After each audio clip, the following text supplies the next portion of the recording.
Jean-Rosaire Ibarra, ministre du contrôle d'État de la qualité du service public et de la lutte contre les antivaleurs dans l'administration publique, était ce mardi 25 octobre en face des membres des syndicats patronaux pour une séance de travail.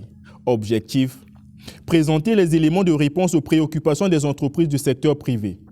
Une démarche qui cadre bien avec la volonté du gouvernement de la République, celle d'améliorer le climat d'affaires en vue de matérialiser le plan national de développement 2022-2026. Cette réunion entre le ministère du contrôle d'État et les représentants du secteur privé, de fixer les entreprises du secteur privé sur les inspections ainsi que les structures responsables auxquelles elles feront face au quotidien. L'objectif, au regard des plaintes répétées de la communauté des affaires, de fixer les entreprises sur les inspections ainsi que les structures responsables auxquelles elles feront face quotidiennement. Cette démarche vise 4 objectifs spécifiques, à savoir lister toutes les inspections légales et autorisées ainsi que les structures responsables, interdire toute inspection que celle autorisée dans les conditions définies par le présent texte réglementaire, mettre en place un système centralisé pour simplifier et rationaliser les inspections et mettre en place un mécanisme de réponse rapide aux plaintes liées aux inspections.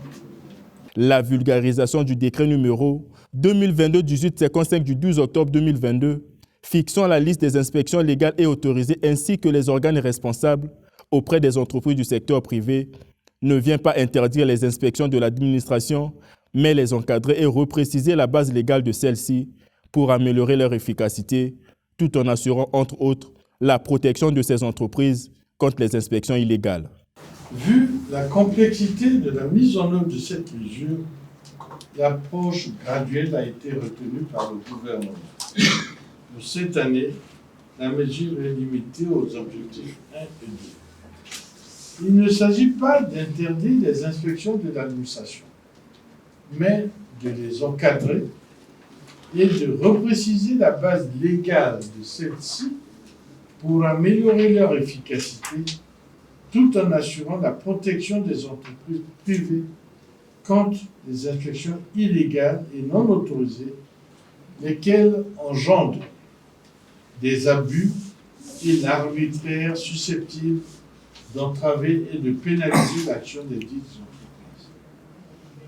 Le ministère du contrôle d'État, de la qualité du service public et de la lutte contre les antivaleurs travaillera avec les autres départements ministériels pour l'atteinte des objectifs 3 et 4 dès l'année 2023 et la mise en œuvre d'une solution globale. L'Union patronale et interprofessionnelle du Congo, l'Union nationale des opérateurs économiques du Congo, la Confédération générale du patronat du Congo, bref, l'ensemble des syndicats sortent de cette réunion avec une totale satisfaction. Nous sommes très heureux, nous, au nom du secteur privé, très heureux d'avoir échangé avec le ministre afin que les contrôles qui se font par l'administration publique vis-à-vis du secteur privé se fassent dans les normes. C'est pour permettre à améliorer le climat des affaires.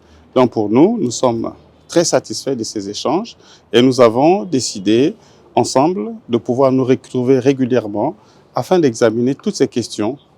L'objectif, c'est améliorer le climat des affaires. Le ministère du contrôle d'État s'emploie par cette démarche à engager la République du Congo dans une réforme visant à moderniser la gestion publique.